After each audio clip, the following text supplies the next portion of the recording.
A fraud marriage. The lucky lady. Just Three just Sonora carrots. quotes. 3 carrots. Hello, pop girlies. And he married one just piss you off. Cause your sons. A I'm not gonna beeping beepy. a beeping beep beep. Be a fucking Mikey man and talk to me. Madison. It's the day Oscar after the winner. Oscars, if you can't tell. Is she the first Best Actress winner to say the F slur in her performance? I've been trying to think about it. I can't think of any that I've Probably. seen. The only one that I think maybe Hilary Swank would have said it in Boys Don't Cry. I just haven't seen Boys Don't Cry. I'm sure someone said Well, nobody did it good as Mikey. it. Right. Yes, obviously we are filming this on March the 3rd after March the 2nd, the greatest day of our lives. The Oscars. The three of us were privileged to watch it together. What Yes. privilege? What? What privilege? You don't know what that's from? What's that? Gia Gunn on Drag Race? What privilege? What scene? It's the part in the Lollapalooza when Rue is like, you're all gonna be singing against each other, and then everyone's like, ooh, ooh, and then Gia Gunn goes, what privilege? Wait, Maria, you know what I'm talking about, right? I do. Okay, okay, okay. I haven't seen that season in a really long time. Oh, that's one of my favorites. Is that I know it Salsa's is. 4? Four, yeah. Yeah. Great season. Also, Great the same season. episode as I'm feeling very secure. Are you secure? Well, I what you mean, want to do isn't necessarily what you're What gonna you're do. gonna do? we all know what the greatest moment in Levi Nation of All Stars 4 is. I'm nervous. I'm Oh yeah, nervous. you love that. The Trinity. I'm nervous. It's the funniest thing that's ever happened. I don't know what the girl's saying, but girl, I am Yeah, living. I don't know what the fuck she's saying, but girl, I am living. Club 96. Oh, that's so good. Oh, we have to talk about this is a place for legends. Okay? One of the funniest tweets I've ever seen was the map maker making a map. Do you get it? This Like is this a is a place place for for legends. legends. The map, the map maker deciding where the legend was going to Where go. the This is a and this place is for a place for legends. legends. Wait, there Okay? was there was a meme like that when season 9 of Drag Race came out that was like Trinity Taylor as a detective. Where is the body? Do you know what That's I'm not talking about? Oh yes. yeah. All right, no one Where laughed, but is it's okay. where is the Is the body? body. Yep. That's not season 9 though. That's season 11. Akira. That's Akira. Or wait. Oh, That's why well, we okay, were wait. No, confused, I was girl. wrong. No. But there's no, okay, I The know that body is oh, here. the body is here. That's what she says in season 9. Oh, I mixed Yeah. Because it there up. I was the mixed it meme up. about where I saw It that of Mary Magdalene visiting the tomb on the third day. Where is the body? The body is here. Okay, I mixed And them I up, am but feeling the fantasy. both iconic moments. Can't wait to do a Oh, RuPaul album one day. We'll do it. category is one of my all-time faves. I love category is. Love category is so The much. realness, I think the realness is my favorite RuPaul song. Of all time. Yeah. Drew, what's yours? You've talked about it before. I can't Girl, remember you Cake what don't and yours know is what though. candy. it's Cake and cake and candy. candy. I knew it was Yeah. something like that. It's ASMR Yeah. lover. Okay, ASMR lover is don't It's laugh about great. her. It's ASMR good. lover, I know many a hit makers who wish that they'd written that song. I mean, yeah. Yeah. Let's just say if Rihanna had gotten her paws in that demo, we would not have had the hiatus that we've had. Let's just say that. Fenty Beauty gets scrapped all the way. I mean, ASMR lover is fucking good. I don't know what to tell y'all. I mean, I'm agreeing with you. It And I is. don't even know if I would say that that's my favorite RuPaul song. I mean, Sissy That Walk is so good. Well, Well, and like yes. there's just the classics. Like there's It's like like Supermodel. yeah, and cover girl, put the bass in your walk, head to toe. I mean, it's just, I love I love cheesy RuPaul. And I think this song's bad, but I do love If I Dream of the Possibility. It kind of like Um, makes me emotional. I mean, peanut butter. Oh, stop. See, I'm not a huge on peanut butter because I think it's kind I, of I stupid. mean, it's adrenaline. There, Give me one yes, shot, one oh, that's a shot. really good one. That's a really of good one. The Naomi lip adrenaline. sync to that. What's the credits song to Drag Race right now? You want to see it, let it out. You want to see you go. Yeah, yeah, yeah. And then Vince or whatever. Come, just yes, give them just what they want. I don't know what if whatever that's song that what. You is. guys Yeah, Yeah, clearly both know this song really well. we know it. We know everything but the name, it used to And the be to the melody moon. and the lyrics. which is also one of my favorite RuPaul songs because that was the song in the promo for season 9, Yes. Rocket to the Moon. Thank you, RuPaul. Okay, hot tracks. Well, I have one last thing to say. Yes. For as an illustrious of a career musically that RuPaul has had, she has not and will never release something as good as the classic Let Loose by Lucy LaDuca. It just is never going to happen Well, for her. I mean, it changed culture. You can't It just you can't just say "let loose" anymore without it being a reference. without screeching. Yeah. yeah. It's so good. I Have love. you wait, Levi, have you heard the Jan version where they did the way they tried to do like a bang bang with Oh, Jan and I've heard. Lemon? Well, I mean, I barely heard because I lost my hearing for a little bit from the Wait, decibels. do you guys remember the song that was Aja, Peppermint, and Alexis and Sasha? New You York. showed it to me, yeah. Yeah. We Oh, are I New know New York York. Club Legend Art Theater. Club Legend Art Theater. Oh, I Alex showed me that. That song is so funny. And it It's was so honestly my tea for a crazy. little bit. Like in high school, we were all obsessed with season 9 and we were kind of rocking out to Maria, that song. no one's surprised by that sentence. Yeah, no one's surprised. No one's shocked that you liked the fucking New York song. Well, I'm not here to shock. I'm here to say the facts. So Well, and there we go. This is journalism. That's what it's this Yeah. is. journalism. Yeah. It's so Maria, you're gonna do your hot track right now, or else you're not, but you are. Whoa. Well, thank you. I'm gonna do my hot track now. I guess it's now I get to be gluttonous and go first, and then I probably won't go first for like 2 months. Greedy. But yeah, greedy. Greedy Well, ass. my hot track is from one of my favorite musical groups ever, A Tribe Called Quest. And I've been listening to them a whole lot recently.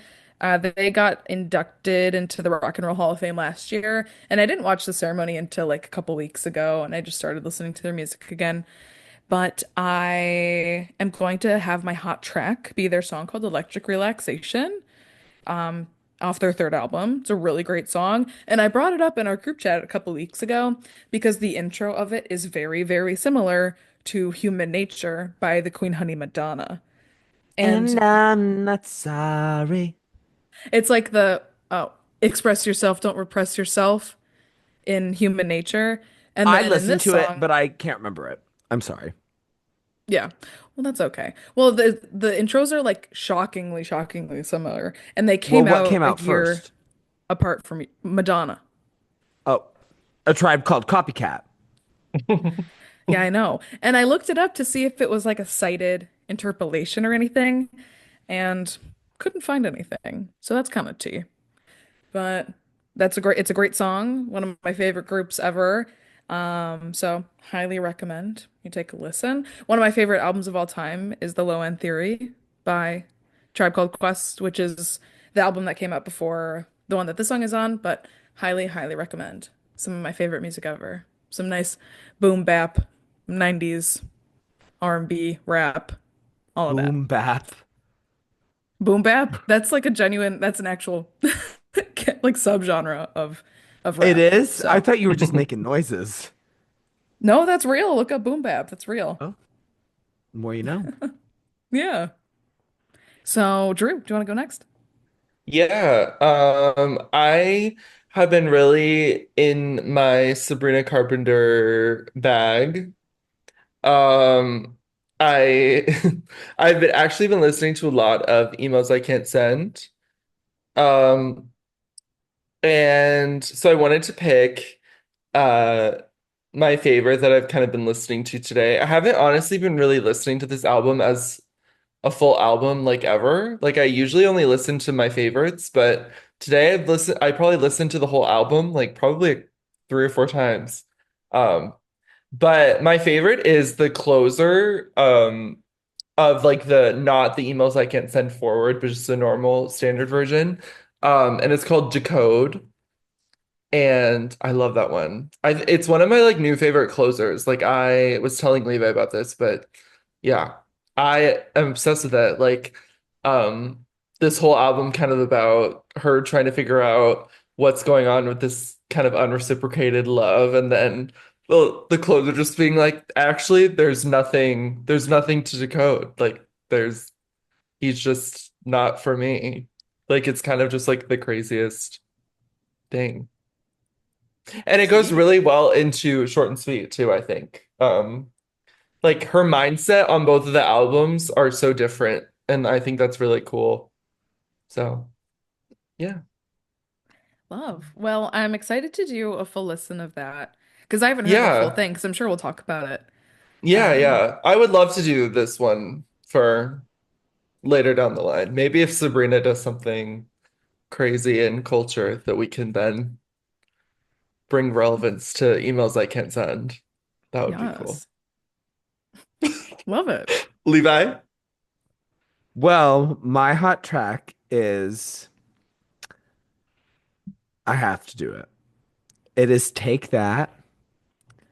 Well, it is Greatest Day by Take That, the Robin Schulz rework with Callum Scott, which is a 2023 rework of the song Greatest Day by Take That, which was originally released in 2008. And that is the main song that is used multiple times in Honora.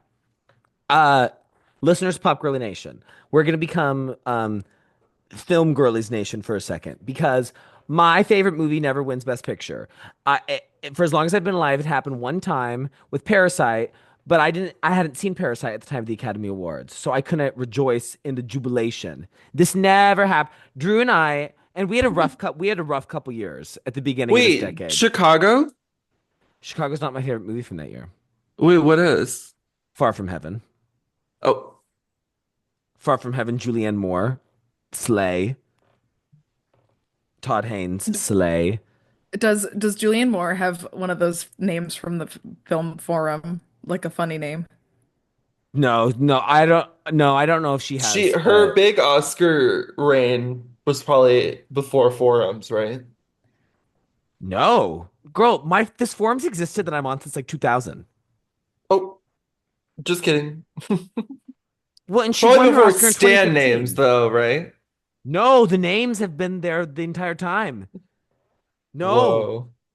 I mean So El Diablo for Kate Blanchett. I think it originated in like 2007, and then they call her Bully Chet from 2015 because she bullied Rooney Mara into going into supporting for Carol.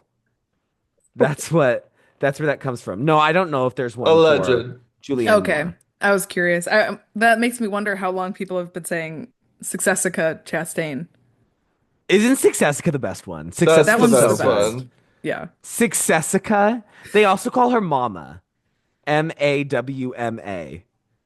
And there's this one GIF that they use all the time of this like group of old people. And originally it was used for J Law because like it has like words of them chanting J Law, J Law, J Law. But it's also been edited as Mama, Mama, Mama.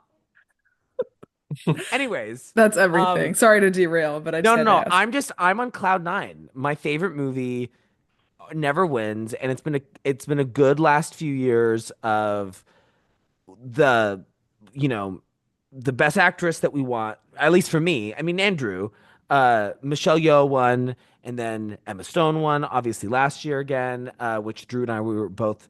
Well, I don't know if you were. Would you consider yourself heavily invested in the Michelle Yeoh, Kate Blanchett race? Me? Yeah, yeah, you, Drew. Well, my all-timer from that year was not in the running. Yeah. So Miss Margot Robbie. Because I think that you would, I think that you would say that you'd prefer Michelle Yeoh, right? Oh Like, yeah, definitely. And I wanted her to win out of the five, I think. I think I and did. then last year we were obviously very heavily invested Obviously, yeah. in Emma, and then this year, such a weird season, and Honora not only won for Miss Mikey Madison, but did I just say Mickey Madison? Did I just No, say you that? said No, Mikey. Oh, I no. said Mikey. My brain told me that I said Mickey.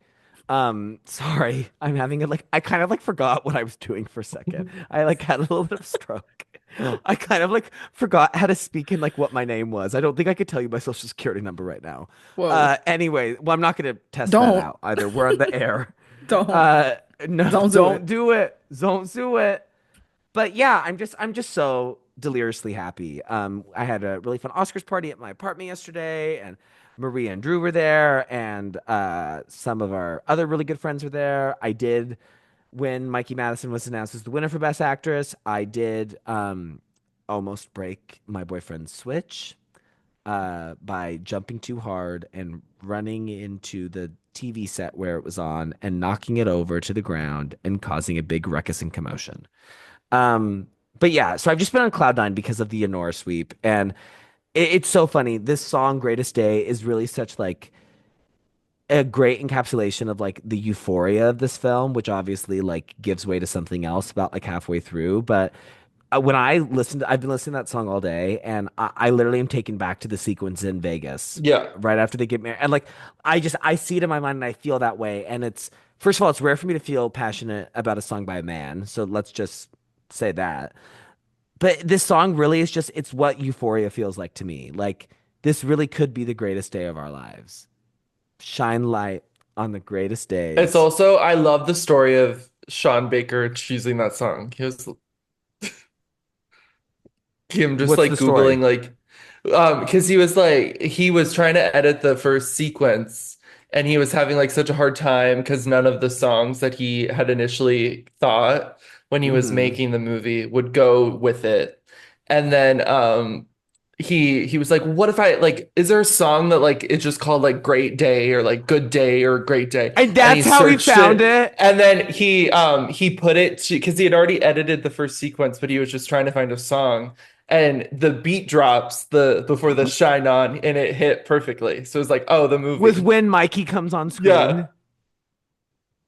That's the thing too, is like that song is used multiple times, and every single time it's used, it just like feels more and more and more and more and Yes. more and more. It's like one of those like perfect combinations of film and Yeah. music. Hmm. He also was talking about how he came up with the name, the Nora name. And he was like, I just searched like Russian woman names and I didn't get past A. It's like I mean, I just found it. and that's four-time Academy Award winner Sean Baker Yeah. to you. Sean Award-winning Baker, screenplay writer. friend of the pod. Friend of the Yeah. pod. So, yeah, it was the greatest day of our lives yesterday for Levi Nation and Honora Nation. Well, that's And I so will lovely. say, I never lost the faith. I never lost the faith. Yeah.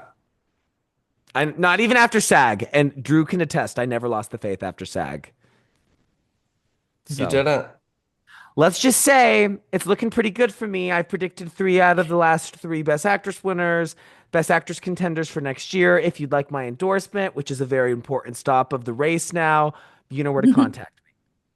And on that note, I think we need to get into our Maria Mayhem, Yes, Maria Madness, girl. I think it's time. Oh my gosh. Well, I'll go ahead and get us started, but the album that we're talking about today is In Rainbows by Radiohead, one of my favorite albums of all time. The when this episode comes out, it's the day after my birthday. So this is a little birthday special. Yay. Pop Girlies Nation and Maria Nation. As you may recall, we talked about Ray of Light on Levi's birthday because it's his second favorite album of all time. So can't wait to discover what we'll do for Drew's birthday. I'm very excited for that. But yeah, I can go ahead and get into it. We're all ready to go. Yes. Tea. Guys, Yes. I don't Okay. know what happened with me. I actually think I had some kind of like neurological like episode Oh my about God. 5 minutes ago when I thought I said Mickey Madison. I haven't recovered from that. I don't feel like myself. I don't know what's going on. Just go like take a shower or something while I'm talking. Uh, Just reset. oh, okay. Well, I'm just joking, like a factory reset, how it's like when you feel like you cleanse your brain a little bit and feel refreshed after a shower. I just got a sparkling water. That should be the Well, same effect. I think that should be good. Yeah, that's what I was trying to get across there. Alrighty. Let's go ahead and get started. Let's go into some album background here. So obviously we're talking about Radiohead, one of the biggest bands of all time, period, very globally known. Um, well, I mean, like, I'll list the names of the members. I mean, I don't really have much to say about like, the members and individually. I mean, it's five guys from the UK. So that's really all I have to say about them. But there's a lot of interesting like historical context of like when this came out and how it was released and all of these different things about how these songs were made, which I just feel like is like a lot more interesting. And I honestly don't really know much about the members of Radiohead personally. I mean, like I know who they are and like general things about them, but so five members, two of them are brothers, Colin Greenwood and Johnny Greenwood.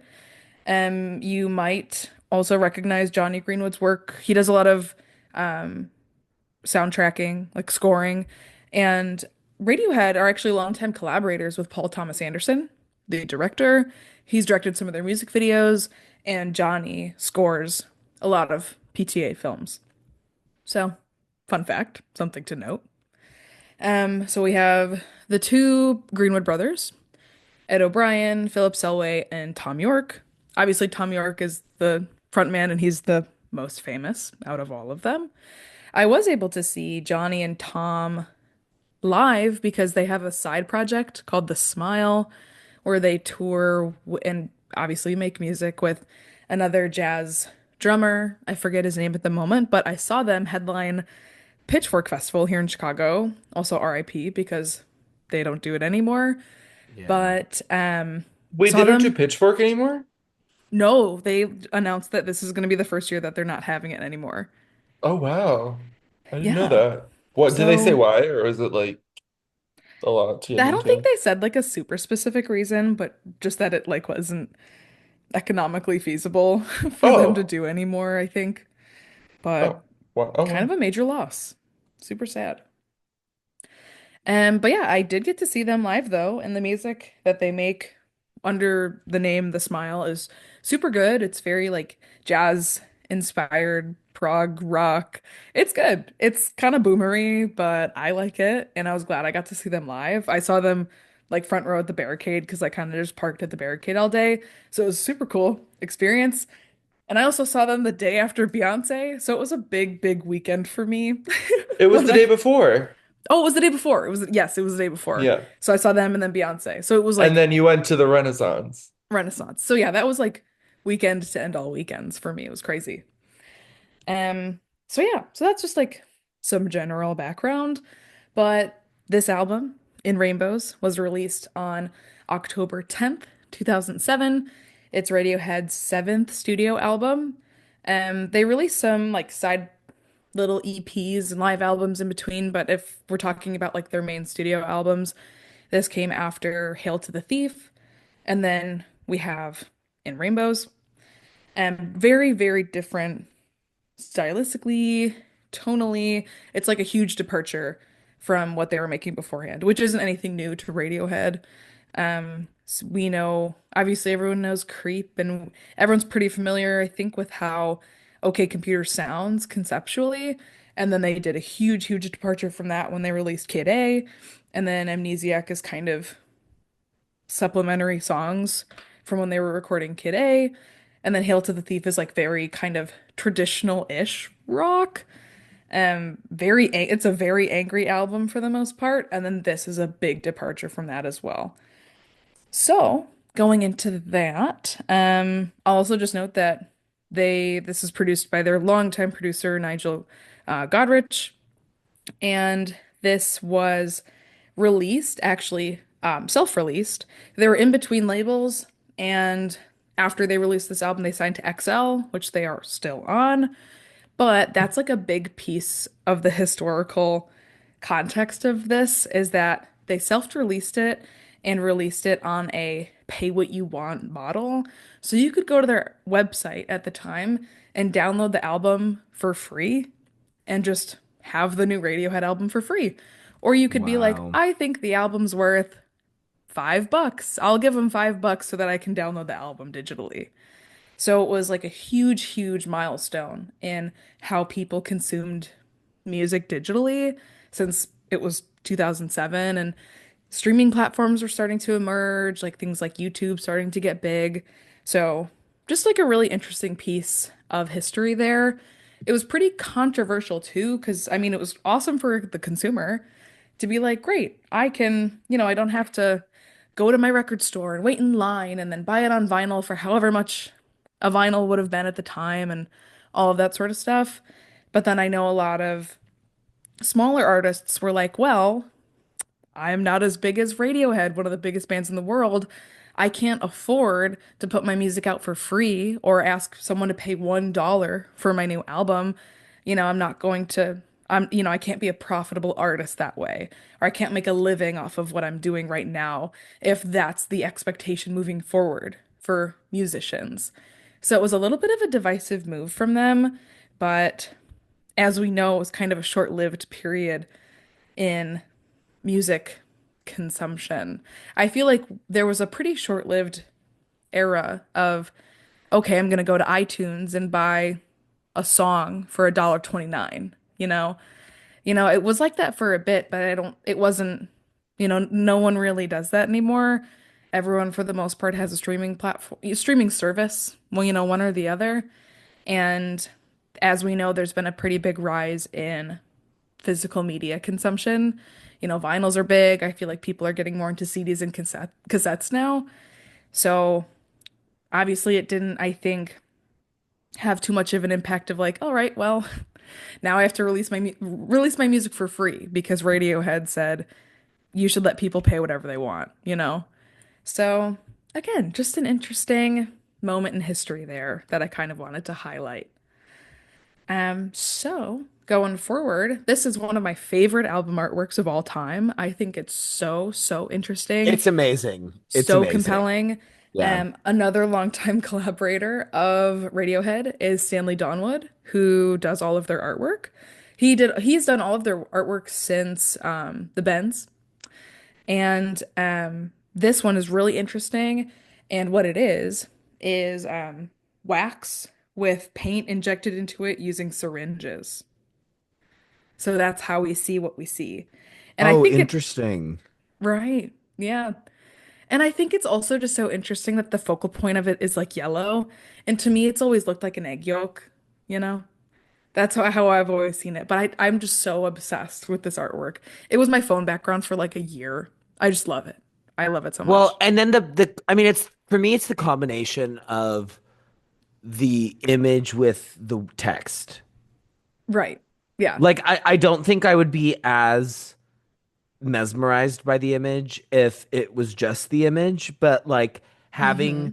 the text overlay all of it and like I mean, it might be kind of like on the nose, but I think it works so well of like the album's called In Rainbows and like they create like their own rainbow. I just think it's that to me is the combination of those things. It's so cool to look at. Yeah. Yeah. Absolutely. Would you say this is your favorite artwork of Radiohead? Definitely. Close second is a moon-shaped pool, I which was about isn't to say I love a moon-shaped pool. I love it. It's not too dissimilar from In Rainbows, but a big piece of Stanley Donwood's artistry is, creating an image that really feels like what the music would look like. And I think this is a perfect parallel between this music sounding really colorful, while A Moon-Shaped Pool is like much, much more somber and melancholy, with that album cover being black and white. And the way that he made that is also so interesting. And he had huge canvases with a ton of paint and poured paint onto these canvases and then let them sit out in the rain. And that's how those images created of like all of that kind of blotting and splotchiness. Mm, And it's just so cool. And there are actually different variants of that artwork that he did for a moon-shaped pool where he does use color. But I just think that black and white image is so compelling. So, yeah. yeah, it is. It very much is. Yeah. So yeah, very, very cool visual artistry going on. Um, so couple other things going through. Um, this has an 88 on Metacritic, which, not gonna lie, I thought it was gonna be higher. I was actually kind of surprised that it was an 88. I thought it was gonna be higher. No tea. But it has a 9.3 on Pitchfork, and there is actually a side two to In Rainbows. It's like a disc two, CD two, whichever one it's called. Which has some sinkers on it. Like the whole thing isn't hit after hit after hit in the way that this album is, in my opinion. Wait, so just the first 10 is what this You were we're not supposed to reviewing. listen to the no. Yeah, it's a separate Oh, thing. It's It's a whole not the separate same. thing. True heart attack just now. Well, Drew's like, Drew, are you still like traumatized from like not from the listening to all of PA erotica? version. Yes. I'm so Hmm. yeah. Yeah. Yeah. All good. No worries. But yeah, there is like a companion album, like a secondary album to it, which hilariously has a 6.2 on Pitchfork. Because it's like not incredible, but there are like some fan favorites on like the CD2 version or disc 2, whatever it is. Like Last Flowers is a big one that people really like. 4 Minute Warning. Up on the Ladder is an incredible song that I really like on disc 2, but the whole thing isn't crucial, in my opinion, to In Rainbows as an album. Um, but those are like some scores for everybody. But did want to say there are again like just like a lot of interesting historical moments with this. Um, they actually started creating some of the songs that would end up on In Rainbows while they were recording OK Computer. And there is a a mixtape, if you will, of like all of their demos from the OK Computer era that someone actually like hacked into something or other and leaked it all. So, if you're ever curious and wanting to look it up, it's called the Hacked Mini Discs, and that's what all of these leaked recordings are. And most notably, I think from those sessions, or what is just like the most notable, is the demo version of Nude from this album. And that demo version is called Big Ideas or Big Idea. And it's really good. I would definitely recommend that you guys go listen to it, especially if you guys really like that song. It's a really incredible version of it, but that's just a big Radiohead thing of like, there's songs that they would perform once and then it wouldn't end up on an album until 10 years later. A really great example of that is True Love Waits that we talked about on the last episode at the very end. Mm. That's like a huge, huge Radiohead song that they performed for a good long while, and it didn't end up on an album until 2016. So, an example of that for this era is Videotape. They performed that a good couple years before it actually ended up on an album, and it sounded a lot different. And another big Radiohead motif is they have certain songs that people can't figure out what time signature it's in. And Oh. Videotape, yeah. So Videotape is a big example of that. So is Pyramid Song from Amnesiac, if you guys are familiar with that. But I'll say also, like just for supplementary media, if you guys are interested, there's a video on the Vox YouTube channel, VOX, Vox, explaining like all of the theories and stuff behind Videotape.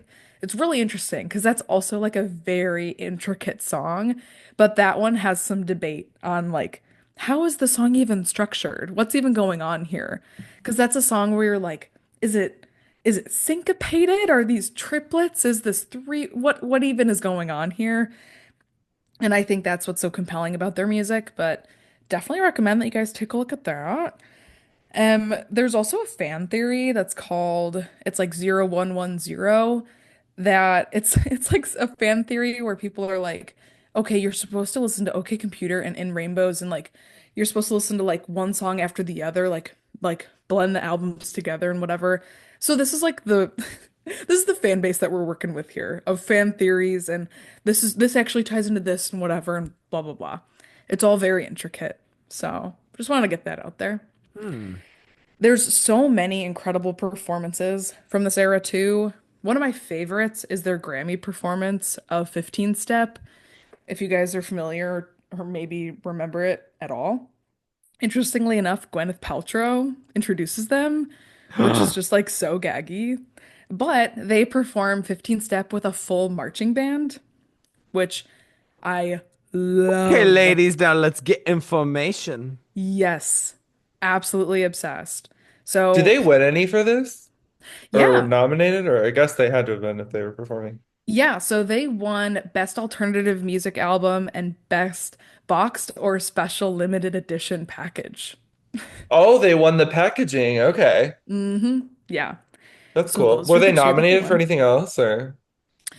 Um, maybe. Not, I don't know off the top of my head.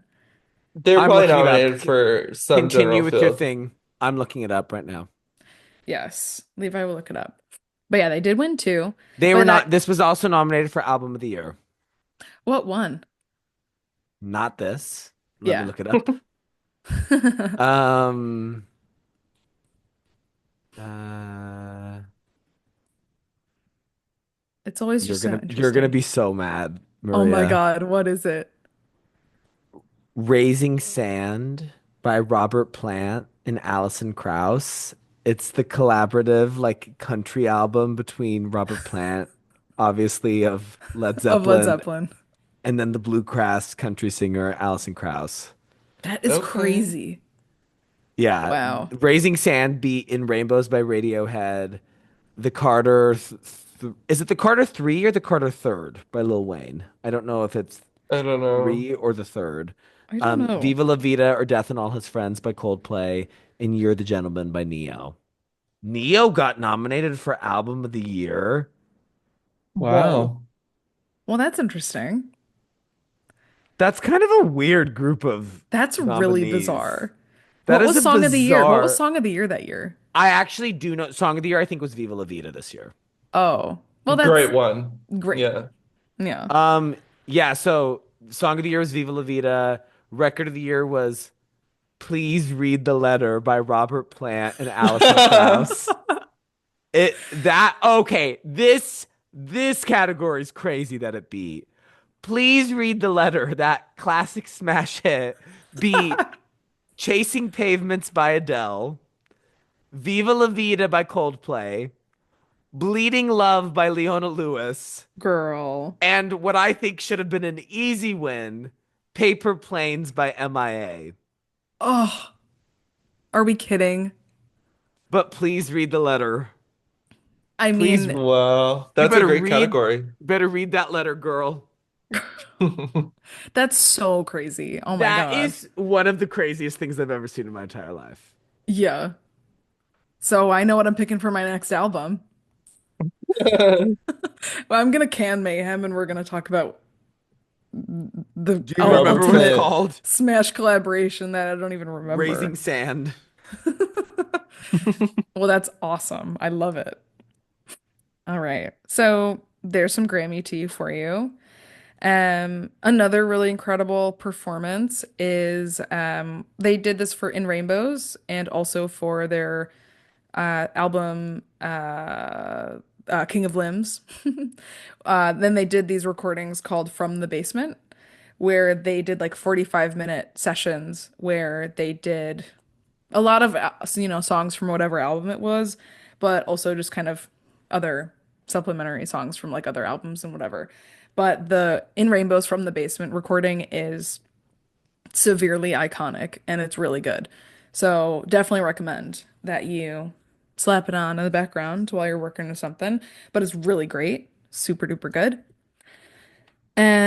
So also wanted to kind of break down a little bit of the sound of the album before we get into our thoughts. And I appreciate you guys kind of sticking with me here as I kind of jump around from factoid to another. I didn't have like a really great through line of how I wanted to say what I wanted to say, but I really just wanted to get all of my factoids and fun moments out there because I think this is just so like I just happen to know a lot of history Girl, of you don't need to qualify. Don't all of the qualify. Radiohead Give us the lore. facts. You do not Thank need to you. qualify. You are giving history. Thank you. Thank you. Yeah, I just feel all over the place, so I appreciate you going on the experience with me. So again, with like the genres of this album and everything, so that the people know, this is art rock, experimental rock, alternative, art pop, electronica. It's definitely a really clean sounding album while also having a lot of clangy kind of drum sounds pretty consistently throughout the whole thing. And it's actually really interesting because at this time, Radiohead really didn't want to be super associated with really like grandiose like stadium rock sound. They didn't want to get like too pigeonholed into being like uh like maybe I mean the band that I'm thinking of is like U2, like big stadium rock, grand over the top, massive music. They didn't really want to get too much into that world. And I think this just does a really great job of creating, again, like a really clean sound that still sounds really grand, but is still really unique and really conceptual. And at the time, Tom York had described In Rainbows as their classic album in the way that, like, for the Beatles, like Revolver is a classic album, but maybe it's not like the first thing that someone thinks of when they think the Beatles. They'll think of like the Beatles' first couple albums when you think of the Beatles, but then like, ooh, right in the middle, there's Revolver. And I feel like this is really, really similar for Radiohead. And kind of going into like the lyrics a little bit, it's not like super dissimilar from other Radiohead albums. I mean, it gets very introspective, very deep. But again, it's just a huge departure from Hail to the Thief because Hail to the Thief was so angry and really political. Because they were like, I mean, Tom York specifically, as the lyricist, was really, really, not for the George W. Bush of it all. So that is like a lot of what charged their previous album. So there really isn't a lot of that present here.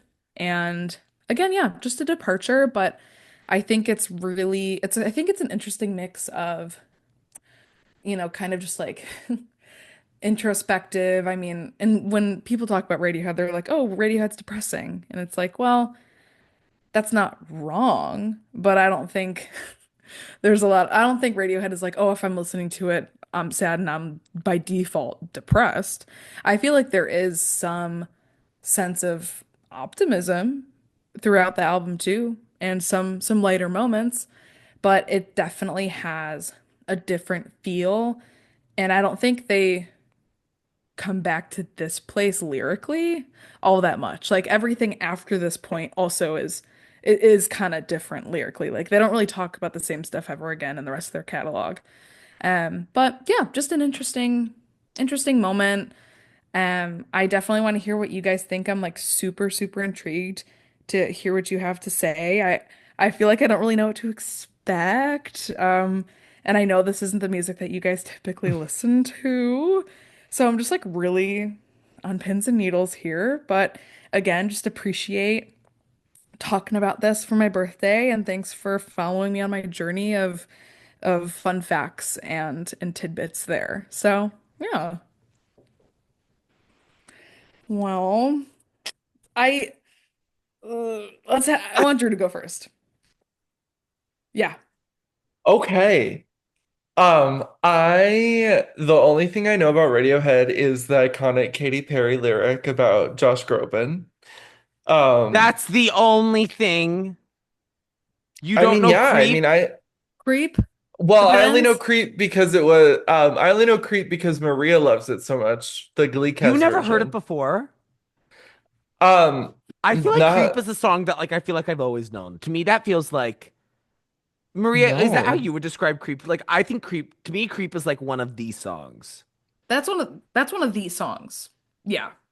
And maybe they do it all the time in like The Voice. They sing that, I swear to God, almost every single season. Maybe that's why I know That Creep so that's a good much. one to pick because everyone knows it. And then if you kill the bridge of that song, then you've blown everyone on the planet away. Yeah. You Well, know? and do you want to know how else why I know that song? Because they sued Lana Del Rey over Get Free because Yeah. they said she was plagiarizing. But now I think they settled, so now she can perform that song again. Anyways, Drew, Oh, please continue. I just was Yeah. wanting to It's um, interrogate.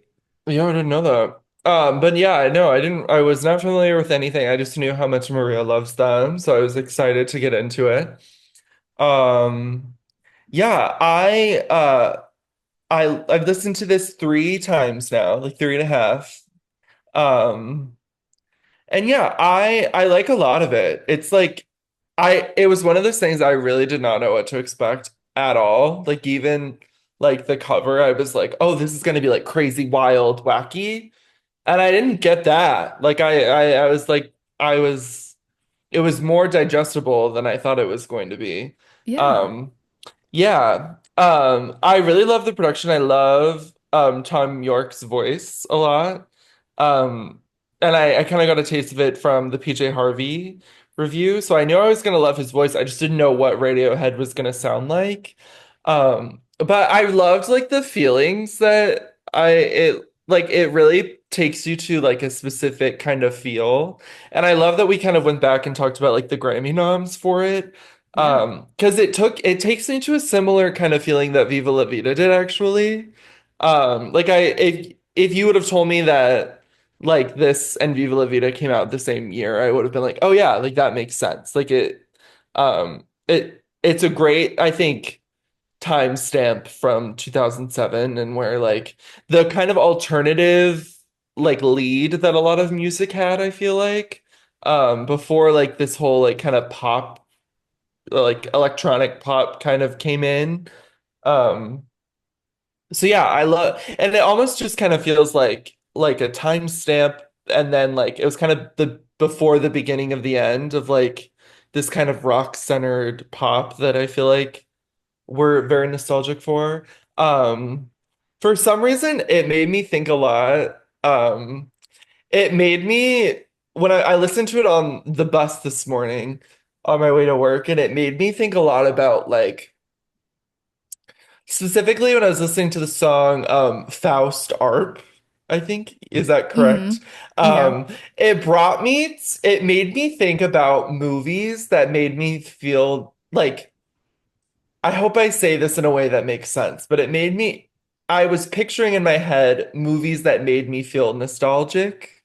Uh-huh. Like not nostalgic movies, but like when you watch a movie, like specifically I think of like a coming of age movie, those movies watching it make me feel nostalgic and they're not necessarily like nostalgic movies. Like the one Right. I thought about the jam band scene in Lady Bird when she meets Timothy Chalamet's character for the first time. Like Hmm. Hmm. I thought so much about that scene and then that movie makes me so nostalgic. Um so yeah, I just thought that was really cool. And Yeah. maybe, and then I thought about a lot of different movies that also kind of got me the same feeling.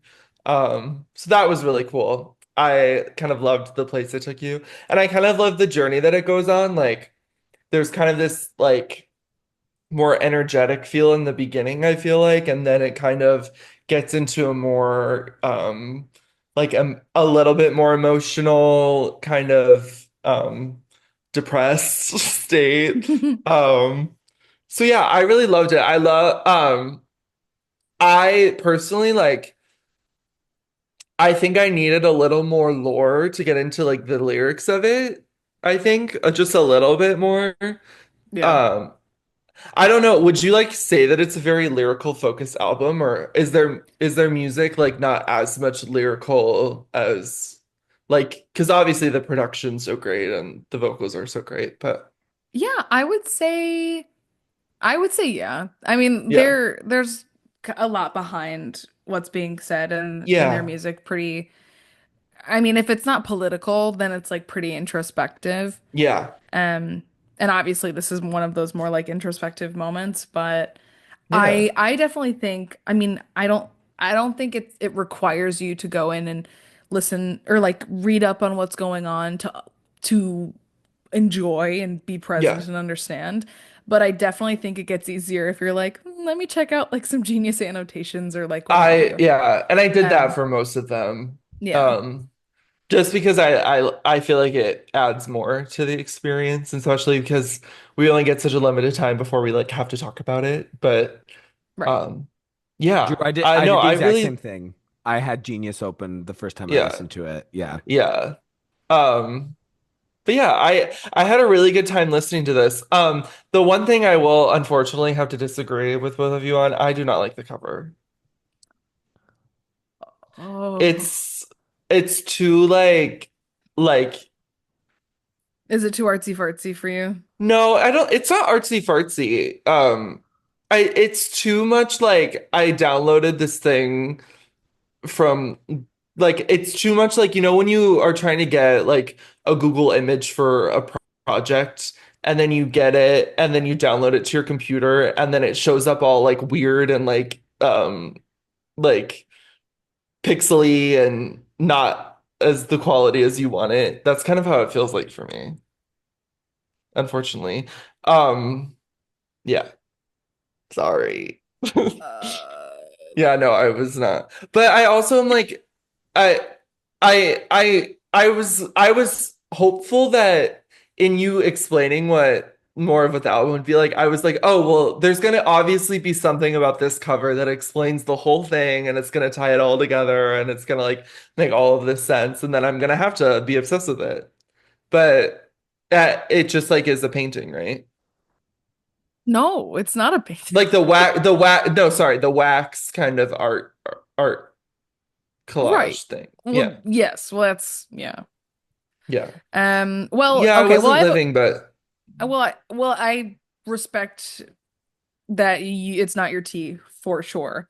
I will say, and I'm just reading directly from Wikipedia here, um, some of the reasoning as to why this is the album art. So Stanley Donwood, their artist, he had originally experimented with photographic etching, putting prints into acid baths and throwing wax at paper, creating images influenced by NASA space photography. He originally planned to explore suburban life, but realized it did not fit the album, saying, quote, "The music took a different direction and became much more organic, sensual, and sexual, so I started working with wax and syringes." okay. So he described the final artwork as very colorful. It's a rainbow, but it's very toxic. It's more like the sort of one you'd see in a puddle. So that's some of the direct quotes about the album art there for you. But again, if Got it's not it. your tea, then that's I totally fine. honestly I kind of like what they were doing. Like I like how it was the rainbow, but in the colors of the words on it. I Yeah, almost like I don't know if this is like horrible, but I almost think it would be better if it was just a black cover with the words on it. with the words. I think that would have been better for me, but I don't know. Yeah. I mean, I don't hate it. I'm just not Yeah. like I'm not crazy for it. Is there lore behind like the slashes and the underscores or anything? Not that I'm aware of. Okay. I think it's just kind of like a stylistic Okay. choice of the era. There could be more, but as the historian, I am not Yeah. aware of I more mean, you lore. would know. Hmm. I would hope I would know, but Yeah. yeah. Yeah. No, yeah. I just wasn't like I wasn't living for it. It's not the worst cover I've ever seen or anything. I was Yeah. just like No, you I guys got were you. really crazy about it. Yeah. Yeah. That's kind of my thoughts. I hope I'll get into more because there were really great highlights for me that I was like really into. But I'll I wait. can't even begin to guess what your like favorite moments are gonna be. No, I was I into a lot of this. I think the only times where it kind of lulled was there were moments where I was like I would love to hear singing right now. Um but that's also like it was kind of one of those things where I was like that's not really their tea. Like um which is like you have to respect that. Right. But that was really it. Yeah, Yeah. Well, yeah, love. Thank you. yeah. Oh my gosh. Well, Levi. Drew, you ate that. I loved hearing your thoughts. Um, I've been nervous to talk about this because I'm still kind of like I have been trying really, really hard. I like Drew, I've listened to it 3 times now. And then like songs individually outside of that. I've been trying very, very hard to wrap my head around it and come to some kind of understanding. And I still am a little lost on how I feel. So for kind of background, Radiohead is an artist, it's one of those artists that I've always known that I would love. I just have never like done the full deep dive into their work. Maria's shown me a lot of music from Radiohead, and I've loved every single thing I've heard pretty much. Like True Love Waits, which I know we've talked about last episode, and Maria mentioned it earlier this episode. That to me is one of the all-time songs. Both versions of the song too, the Moonshaped Pool version and the live version. From what live album is that, Maria? That's That's from from. I Might Be Wrong, which is a compilation of performances from the Kid A slash Amnesiac Because era. that song's been around for a long time before it ended up on the record, right? Correct. Yeah, because I Might Be Wrong was compiled in 2001 and then it didn't end up on A Moon-Shaped Pool, which came out in 2016 until 2016. Yeah, So yeah, that's that's just kind of how they rolled for a long time was like videotape was planted a long time before that. Same with Nude and other songs. And then True Love Waits is like the pinnacle of those, of a big, big fan favorite that hadn't been released for many years and many years after the fact, rather. That's something that I noticed a lot when I was like doing some research on this album that like a lot of these songs had debuted in live settings and had gone through like years of experimentation and tweaking, which I think is really cool. And like kind of like Drew was talking a lot about lore and like Maria, you talked a lot about the connection that like the fans have with their music and the ways that they engage. And I think that stuff like that, where like giving fans an idea of what the song could be before you end up hearing like the final product, but there's all these various versions of the song that exist. I think that does do a lot of world building and it creates a universe musically and artistically that I think is really, really cool. So just kind of generally, yeah, I've always admired Radiohead a lot. I think Tom York is one of my favorite male voices. I love Tom York's voice. I think he sounds so cool. And just like, I don't know, as somebody who loves pop culture and loves art, I've been, I would say, pretty aware of Radiohead as, an artistic force of culture in the last 30 years, since the early 90s. I know that they have pushed forward music, especially rock music and alternative music, and just kind of like the album, I would say, is an art form in so many ways, that I feel like even though, this is my second first full Radiohead dive into an album because I have listened to Moonshaped Pool front to back multiple times.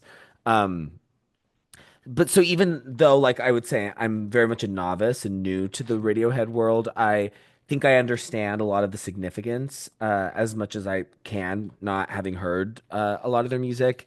And like I understand kind of like the role of the albums that they put out and like kind of what they represent. And In Rainbows is one that's been very interesting for me for a really long time. I mean, what Maria talked about, the story of the way that it was released and the way that it was announced, and kind of this like experimentation with releasing things digitally and utilizing that in a way to kind of be create like a sense of intimacy and immediacy with the consumer. I thought was is really interesting. I mean, I think it's so cool when artists who are able to experiment with the way that they release music. I just think that's really cool.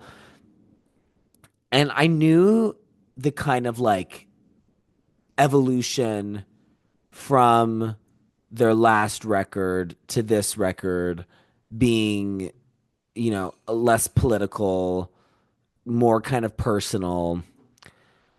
And I would say that this almost, I would say, shot me in the foot a bit with my enjoyment of the album because, I mean, this is an album I've been aware of for years and years and years. And I've read reviews, I've seen takes and stuff.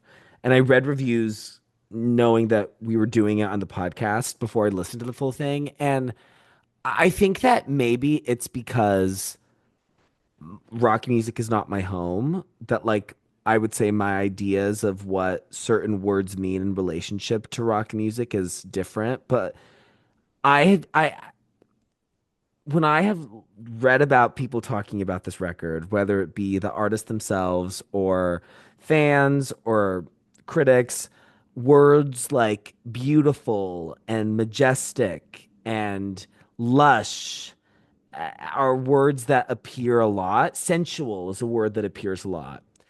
And that made me have a certain kind of expectation of what the album would sound like. And then I pressed play on it and I was like, oh, first of all, this song is from Twilight. Like this 15 step is from, it's played in the credits of Twilight. But Yeah. I was like, oh, like this is this album. Like I was a bit confused. And then going into Body Snatchers, that confusion kind of maintained. And so I think almost I was like victim to having, I don't even think too high of expectations is the right thing, but just like I, I don't think those words mean the same thing to me that they do to maybe people who are more oriented in rock music and like alternative rock music because majestic, lush. I mean, literally, to make sure I wasn't going crazy and like imagining that these words had been used to describe this record, I went and I did some deep diving today. And like, I saw this Reddit from like an hour ago. I was on Reddit and I saw this thread that said, like, it was like, why Radiohead's and Rainbows is one of the best albums of all time. And somebody said, it sounds like stepping into the luscious, most beautiful Renaissance painting. And I was just like, we have Well, some really different ideas of what a Renaissance painting would sound like that's because a reach. this is not it. This is not a lush, beautiful Renaissance painting, girl. This is an explosion. Like what the album, it's just, I don't know. So getting into the record itself, there is a sense of jitteriness that and glitchiness that I wasn't anticipating.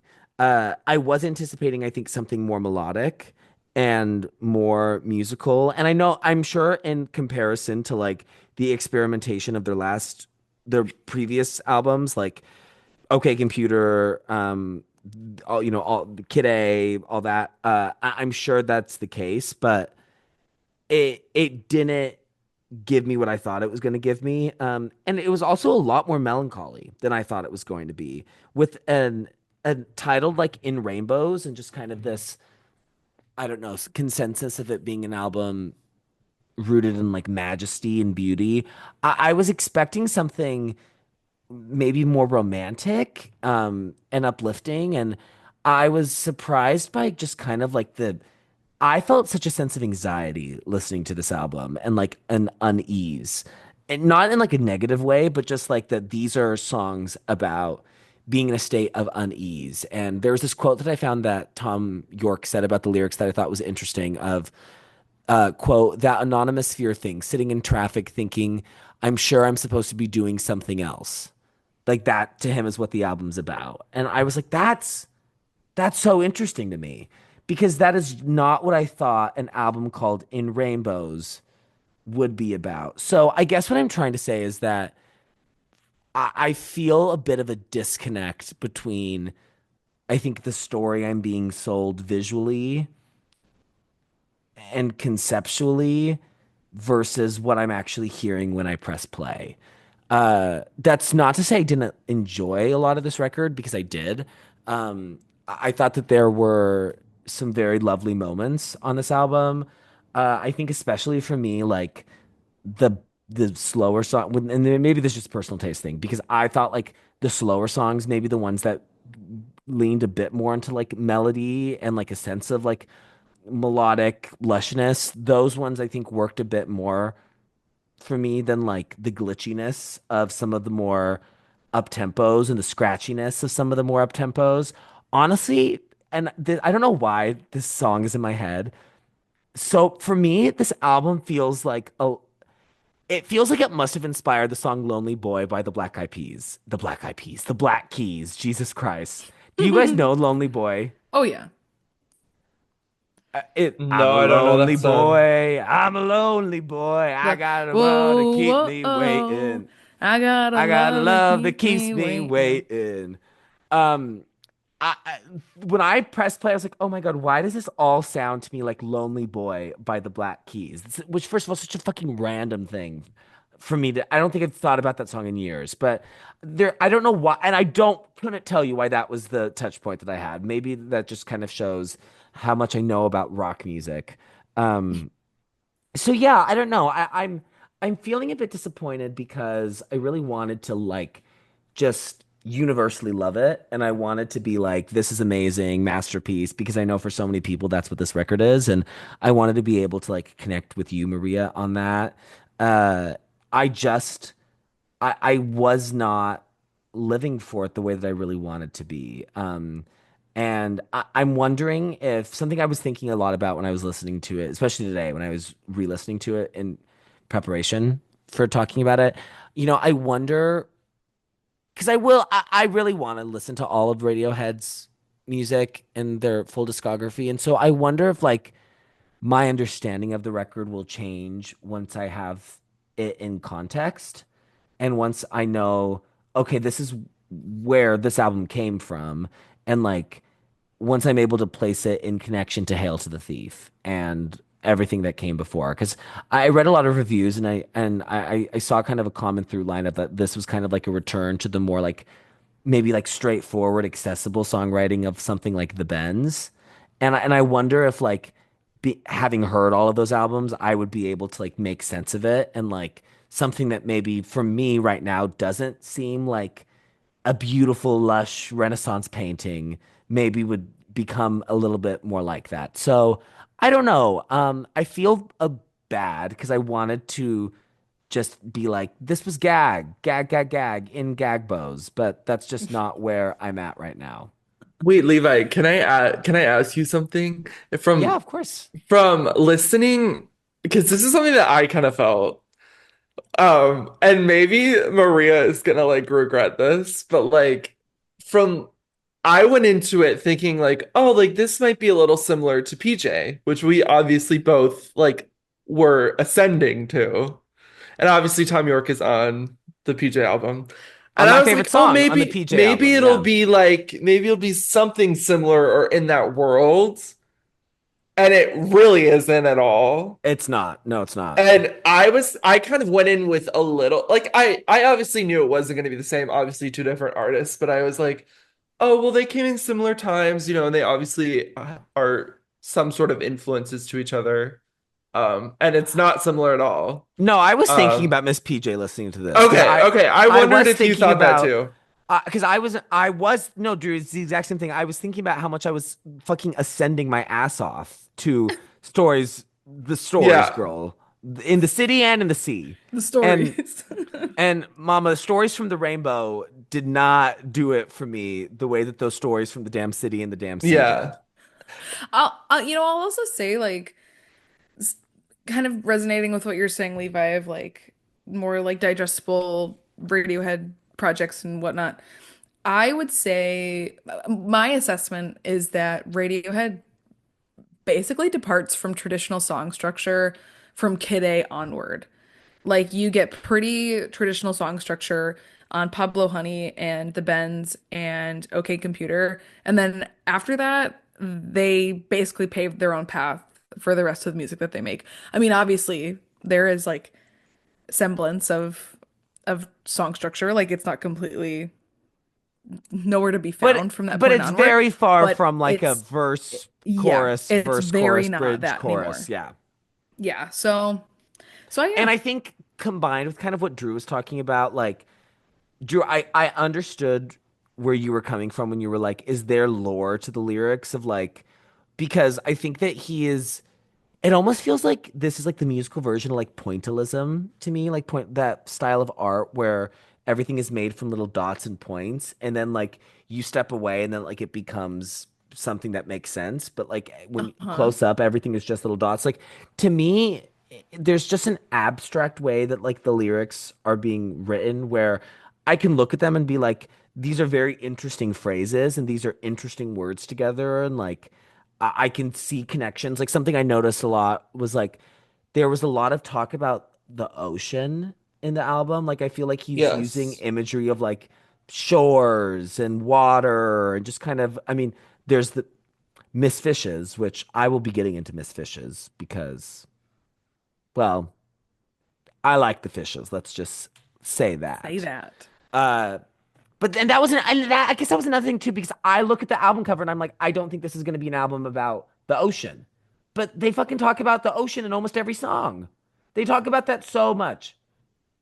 There is like an alternate cover, I think, where it's kind of like the same, like uh it's like light refracting off of water, and I think it kind of gives what you would want it to give. I'm looking it up right now. Yeah. No, it definitely exists. Is it the one? Why does it? It's the one that says in Rainbow's Disc 2. Uh, I can also send it to you. will you send it to me? But yeah, for the context of I Pop did Girlies just find listeners. one that had it's in Rainbow's album cover, but it's papyrus font, and this is amazing. That is hilarious. I'm looking at it right now too. That's incredible. Let's just say That is, that. yeah, let's just say that. Oh, and Rainbow's Disc 2, that's what I should be looking at. Correct. Oh, I see that. Yeah, it's more aquatic looking. So Yeah. yeah, yeah. Okay, because what did you say that you thought that you think the album cover looks like? It looks like an egg yolk that got splat. To me, it looks like a. I've always thought it looks like a mango. I've always thought it looks like an Oh, exploding mango. I And see what to you're me, saying. this isn't a mango album. I don't think mango when I think this. If No. anything, the the artwork that I have on my Zoom right now, which Pub Grillies listeners, if you want to know, you can go to our Instagram and see what I have. To me, this is more in line with the album that I listen to.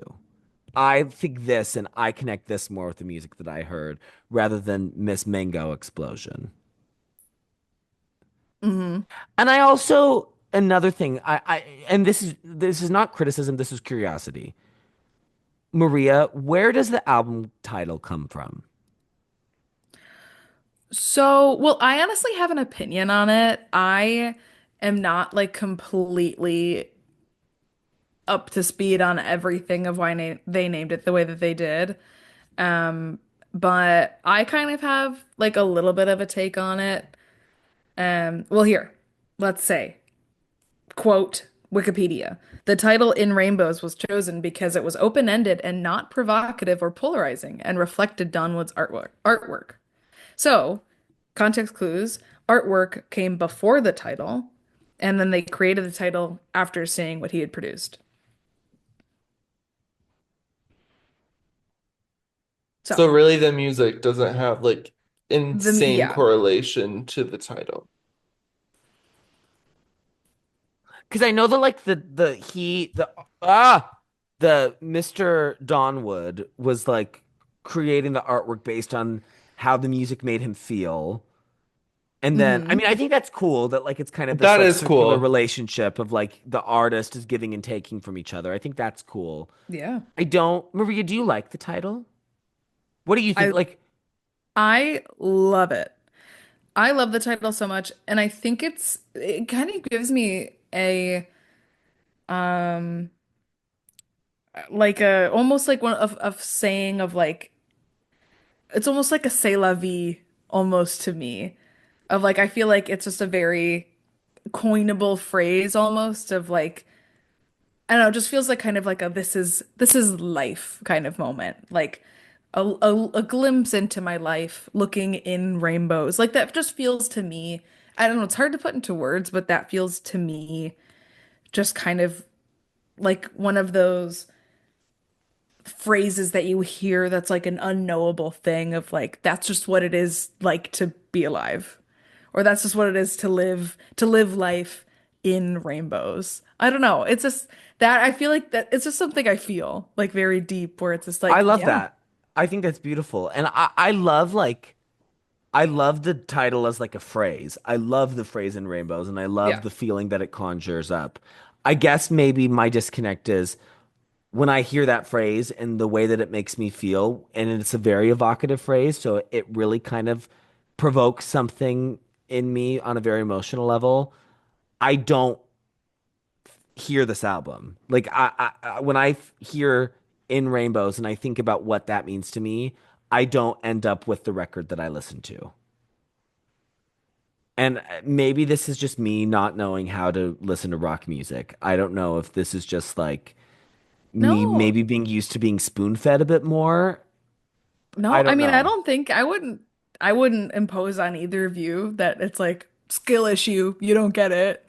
You know, like I think what you guys have said is totally valid, and I think Levi, what you said is really interesting of like I don't like the words that people are saying about this album, those things don't mean the same thing to me. I think that's like a They very must not. astute. They must because like okay, if somebody told me this album is a lush Renaissance painting, I hear something more Baroque inspired. That's what I would think of. I would think of like a Florence and the Machine. Like that Right. kind of sound. Like if we're talking about the Renaissance, where are the harps?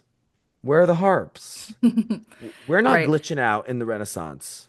I And it guess I had like I I didn't feel that way because I didn't read anything before I listened to it. I really just wanted to go in because I knew how abstract it was going to be. Like I definitely knew it was not going to be straightforward. So I was like, well, I'll just like go in and see what we Yeah. get. Yeah. Um so I think like that lack of context actually like helped a lot going into it. Um but I agree. I don't really get in rainbows, but I kind of went in going like, oh, I don't think this title is going to be necessarily like evocative of the music, really. And I think the cover did that for me. Like it's not like it's the cover to me seems like obviously like an explosion of some sort. Um so I guess the cover did kind of get me in the feel of what the album ended up being for me. So maybe like that combination, if that makes sense. Like Mm. Mm-hmm. the explosiveness of the cover didn't make me kind of go in with this kind of lush feeling at all. Mm-hmm. Um, so I don't know. yeah. The name was not something that I was looking for in the album at all, if that makes sense. Mm. Mm-hmm. That's Yeah. fair. And It is fair. because it's like for me, yeah, I mean, I just love in rainbows the phrase conceptually. And I feel like that kind of ties into like, oh, in rainbows kind of equates to, the mystery of like living and all of this, like this shared experience that we all have. And I think, and I just like tying it into the cover because I just love how yellow is that primary color because it does give like egg to me, and then egg equals beginning of existence. I don't know. I just like there's this kind of tie to it that I've imposed on the work that really makes it all work for me. And I definitely think whoever said Baroque painting is Renaissance painting, like that. I mean, I don't think any of that's happening here. That's crazy. However, I think lush for me, like that works for me as far as describing this music. Like I 100% am on that wave. Um, Maria, I found the Reddit comment. It's for me, that album is the sound you would hear if you could listen to the grandest and most beautiful Renaissance paintings. that's crazy. 22 No, upvotes on subreddit Radiohead. 22 silly Cuckoo people. gooses, Like, silly geese. What the I guess heck? I want to know what this album would have sounded like if I didn't have that in my head because I I was expecting grand and like, would you call this grand, Maria? I don't know. I don't know if I would say grand, because grand, I would think like, 10 billion piece orchestra. Because not Yeah, that, like, like this Grand, I think music, like 2020 experience. That's what I think of when I hear that's the grand. first thing you think of when you think of Yes, grand. like I think of the opening of Push Your Love Girl. I mean, that album. We'll talk about it. We'll talk Oh, about it at a point. oh, we will. Wait, Why yeah, I, would Maria, that would be a great one. Add that's it to one of the my, list, like, girl. honestly, that's one of my favorite albums. the 2020 Yeah, experience? girl. You don't wait, do you have Levi's listened? I had it on vinyl actually. I love Be- the 2020 because Push when Your my parents Love. when my parents got me a vinyl, they got me some random Target vinyls, and one of them was the 2020 experience. And I think I girl. remember looking at it being like, okay, what Oh, I lived for that. what the hell am I But we'll supposed to be get doing into with it. No, we'll get into it.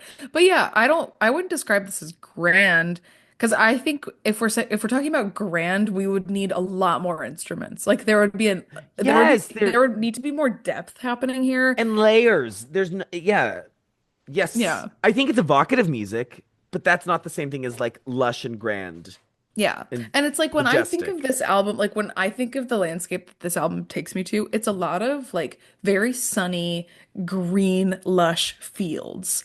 Like this feels very nature oriented. And that's, I think, why I tie this in so much to like In Rainbow's life, lived experience, melancholy, optimism, depression. So, it's just like all of those things that equate Why to were you kind of just giving Gaga right there to me? Like that's kind of the way that she talks about things. You kind of bus, club, literally another you club. were. You were just kind of giving talented, brilliant, incredible, amazing, show-stopping, spectacular. Yeah. Well, So thanks. that's something that we're different though, because I don't think of warm is not a word that I would use to describe this Yeah, album.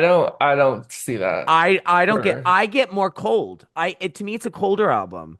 And like all the like the constant imagery of the ocean. Like I a lot when I was listening to this album, especially lyrically, like this feeling that he talks about in that quote that I loved about like being stuck in traffic, feeling like you should be doing something else. Like to me it feels like he's drowning for a lot of this album. And like there's Mm, this desire to be outside of where he is, but he can't get there.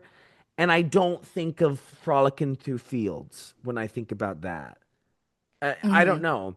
And so then, but so then this is like, I do think a big part of my response is the way that what I was conditioned to expect and then what I ended up getting. But I also think that maybe this is just like where people with different like music tastes and backgrounds and the art that we love and that kind of stuff comes into play because for you knowing the kind of music you like and love and respond to and grew up on, I get why this is giving you that. And I'm sure with you knowing the kind of music that I like, warm to me is when I think of warm, if I want to think of warm in a field, title track Ray of Light is what I think about. oh That yeah. is golden sunshines. I'm sprinting and I feel. And I'm not sprinting and I feel right now. And I feel. Uh, I'm not. To Right. me, this whole album is like it reminds me of like oh God. It reminds me of when you're like it's summer and you have no like responsibility, but you're still gonna like stay up till 2 a.m. and like go on a walk in your neighborhood at night and like when it's peace and quiet. So there's kind of like that peaceness, but also like kind of weird abstract. Like, why would you do that? Does that make sense? It feels like you're caught in between my view of it and Maria's view of it. Yes. Because Because I'm there not in is a sense summer. of I'm in winter. I'm calmness. not in the summer. Oh, It's oh, it's you're not cold. summer. I'm Okay. cold. I'm cold in my water. Okay. Yeah, seasonally, this is warm for me. Oh no, yeah, it's warm for me Ah, too. I feel like I'm disappointing the world. No, no, no, no. Maria Okay, we gotta get knows. into No, Maria's I'm thoughts because teasing. Trust me, I'm teasing. we've gone on a while. Okay. Well, Levi, anything else to add, please? No. Okay. Well, I mean, I think Pop Girlies Nation can like understand my general thoughts on this as a whole. But I will say, I mean, I literally think this is a perfect album. I'm Uh, happy that you do. I mean, I literally think it's a perfect album. I think I think this is timeless. I know, Drew, you were kind of talking about, oh, this feels very place and time. To me, this genuinely transcends time. I think this does not sound aged to me at all. I think this could have been made yesterday and it would have sounded the exact same. I think, and for me, like a big part of it that ties into the cover and where this takes me mentally and whatever, like I just think this is a really incredible sensory experience. I think that's why I like it so much. And still, like it has a lot of that clangy glitchiness in a lot of like how like in the percussion and how and like all of that with like the drums and whatnot and the how it's the tempo and whatever. But I still think it all sounds really organic, which I think is why it takes me to such like a green, lush kind of space when I listen to it. And so much of that is evocative of the album cover and all of that. So it's like I think that's how I get to that place specifically. But I just think these are some of the most incredible melodies. I and again, like I don't get grand epic insanity from this in that sort of sense.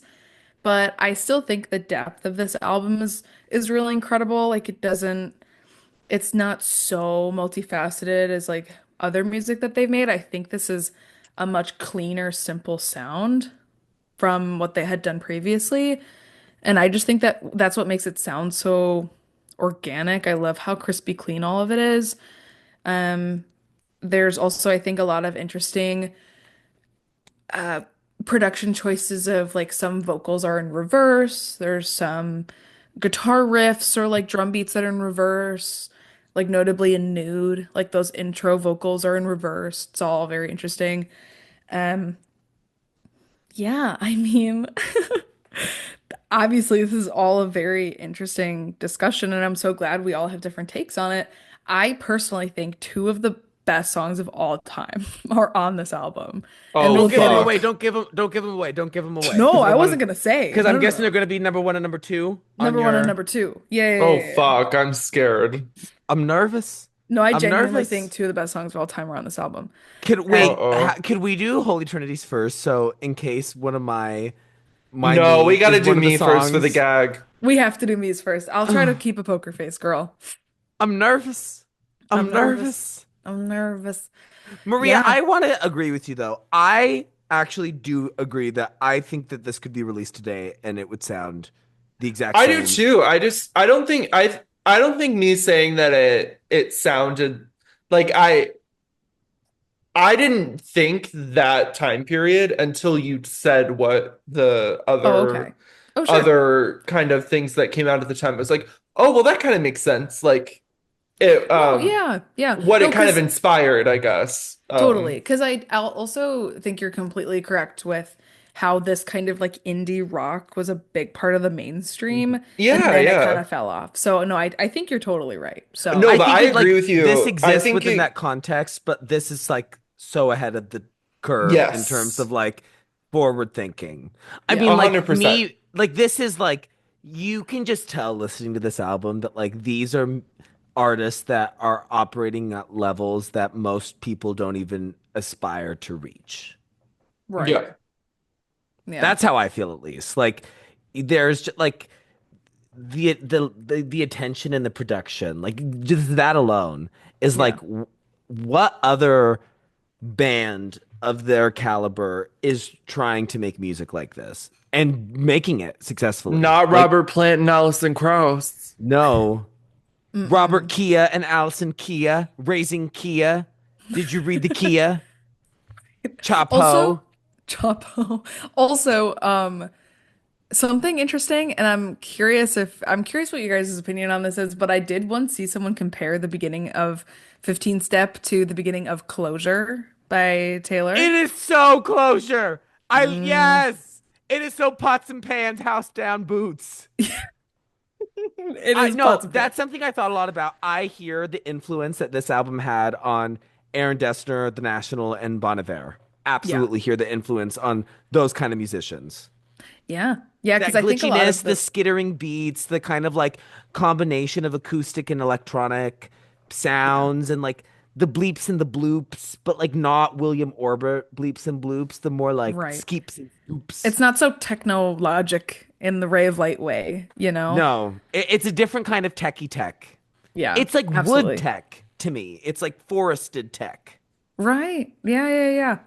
And something interesting, and I don't know if this will make any sense, but something that I feel a lot from specifically in rainbows and from a moon-shaped pool is something that I call like museum music, where this all feels very like, oh, I'm in a big space and like it's ambient in a certain way, but it feels like I'm learning something. Like it feels like, oh, I'm in a space and I'm looking at paintings, but not in the Renaissance whatever way, but it just feels like I'm looking at sculptures. I don't know. I'm Okay, sure that girl. I'm sure that makes no sense, but I think it makes a little bit more sense on a moon-shaped pool because it's like a little bit more like ambient, I suppose. But like that's something that's like a thing that I've coined in my own brain of like museum music, where it feels like it fills up a space in the way of like it's just white walls and a wooden floor. You know? I don't know. Okay. I don't know. I don't Okay, know. MoMA. Yeah. Drew, you just did okay. So you getting it? Oh, I'm getting it. I'm I not don't getting get it. it. I'm not getting it. Well, that's I see the concept of that. I think my disconnect is that to me, this album feels like suffocation. It doesn't feel like an open space. damn. Levi, you're not making it better for your case. I All have to right. be Okay. truth to my story. Correct. All right. All right. Well, I think that's really most of my thoughts here. I mean, again, I don't have much else to say. I think this is a perfect album. I couldn't even tell you how many times I've heard it all the way through.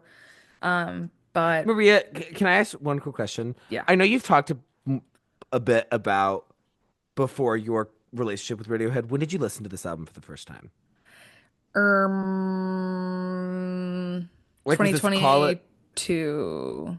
So end of college, Yeah, but I had heard probably half of it beforehand. but your At first least time half like of it beforehand. sitting down listening to it front to back was in 2022. Yeah. Yeah, Is like I that when didn't you grow got up with into this. all Radiohead, like that era? Okay, Yeah. cool. Yeah. Yes.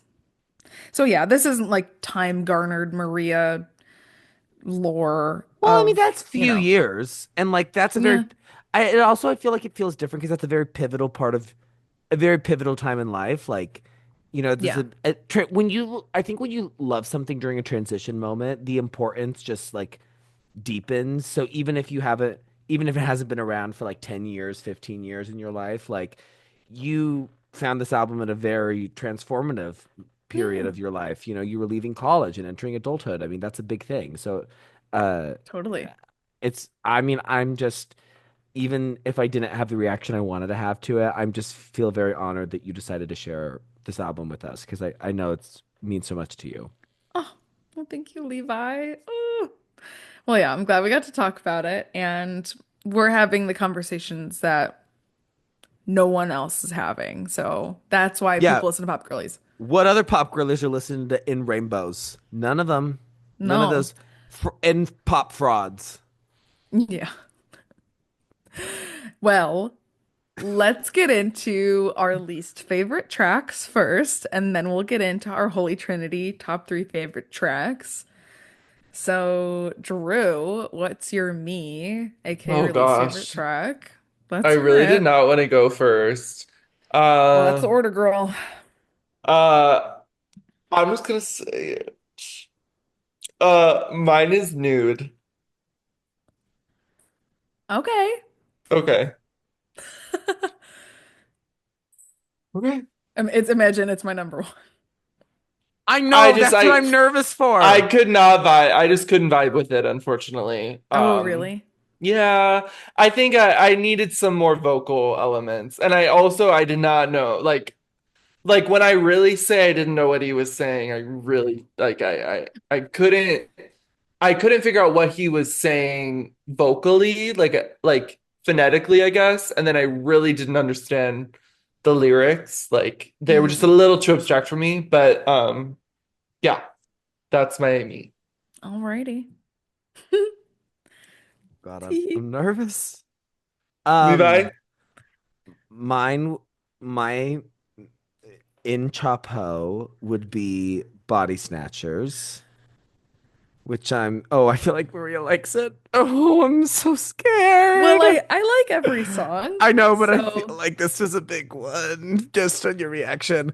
Um, I think that to me, this is one of the two glitch sisters because right. 15 steps and this seem both very glitchy, and this is the intro of the album. And I think there's more of a sense of melody and warmth to 15 steps. To me, this is the moment on the album. I don't think it's bad by any means. I don't think anything is here is bad at all.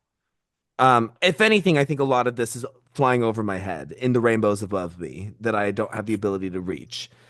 Uh, this was the hardest one for me to penetrate Hmm. sonically. Like it felt the most abrasive, 100%. and I think that like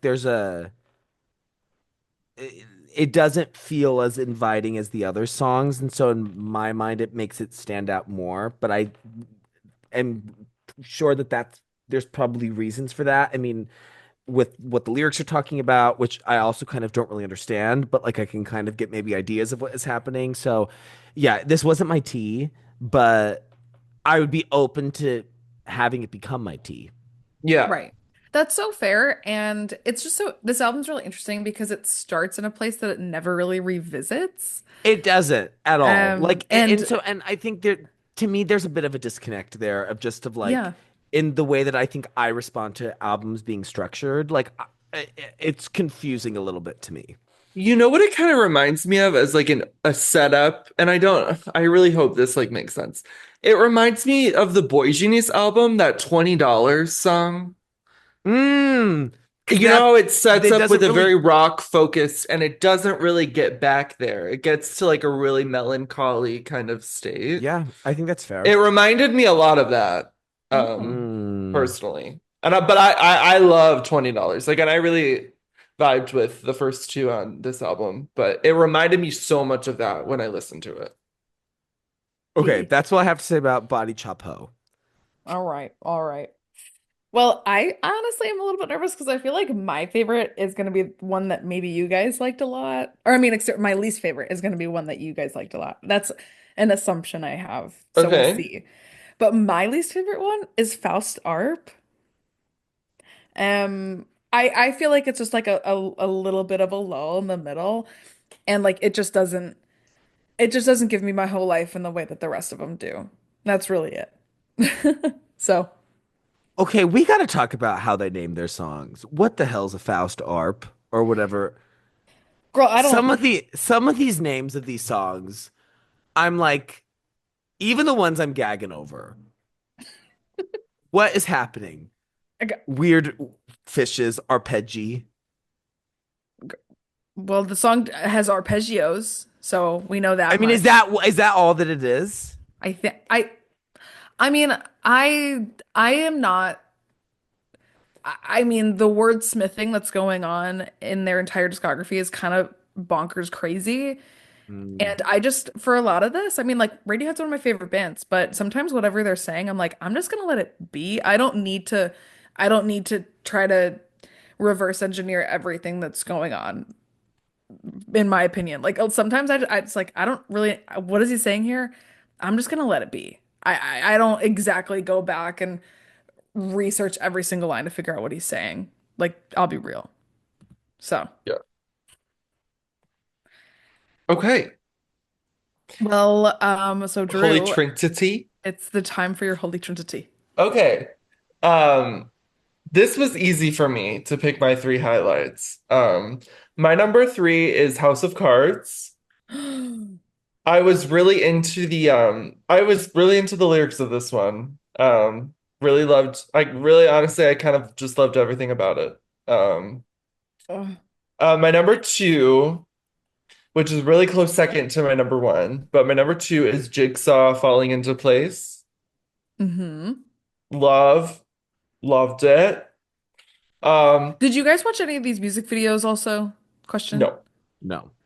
Okay. Um, I mean, it's not like anything crazy stunning going on, but the Jigsaw one's really interesting because they all wore helmets with GoPros attached to so that it would record their faces. And it's just them performing the song in a little tiny room, but it's got like that camera that's attached to their face. Okay. It's really interesting. I think I'm fine with not having watched that. Okay, Oh, so go keep going.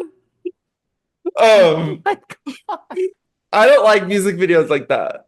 Oh, well, you haven't seen it, but yeah. Okay, okay. But that's my number two. My number one is Weird Fishes.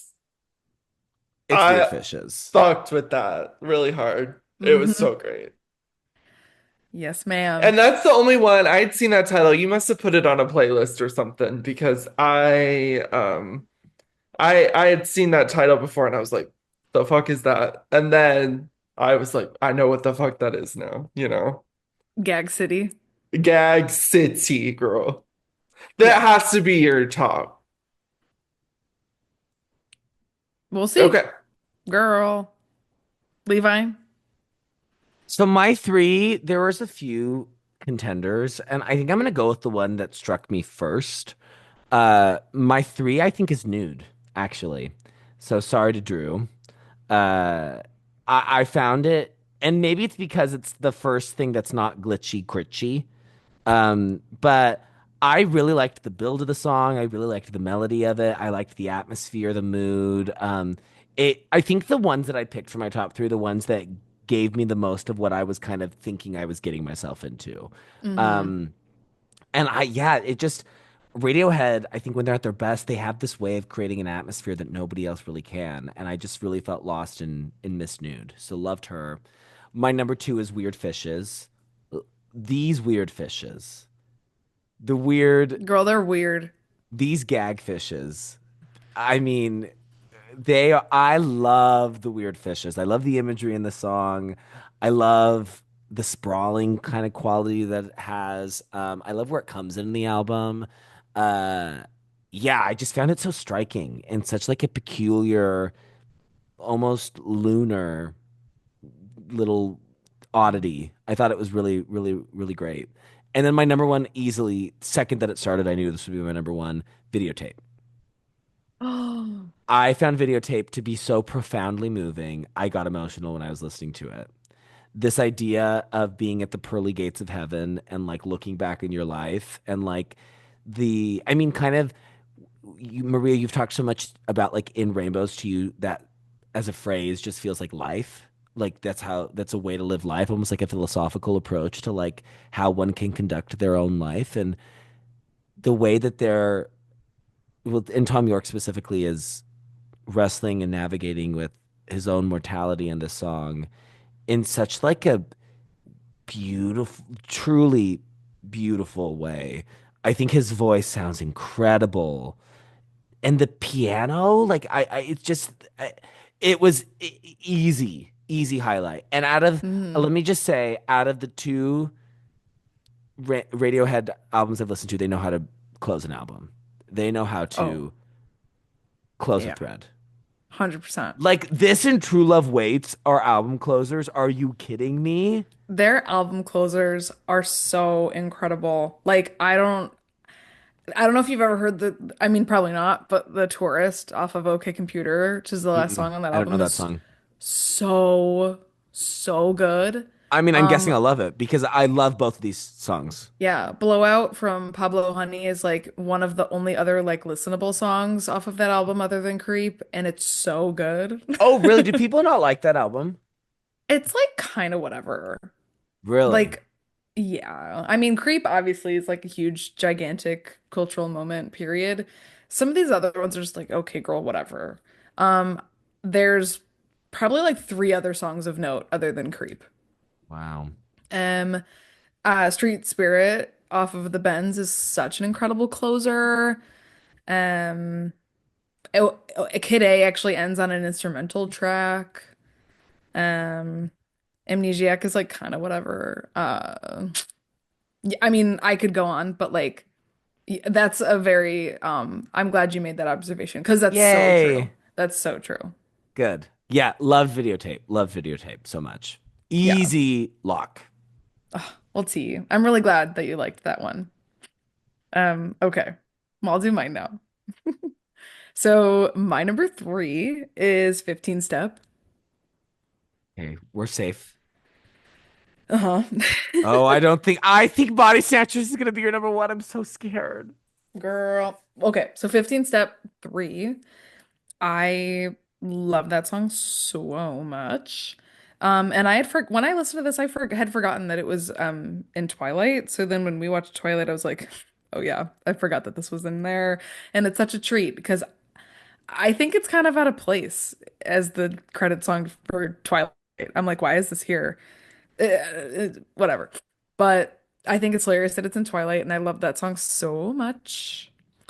Um, so number two, and again, we're talking best songs ever made. Number two, Jigsaw Falling into Place. That was one of your I faves, Yeah, Drew. mm-hmm, that was huge my win. number two. I eh, I Kind of like no words, right? Like, it's so good. No words. The end of the song, so insane. I think it's just one of the peaks in musical composition is the ending of the song. So insane. And speaking of the music video, and it's just funny because you're just like watching them all perform the song.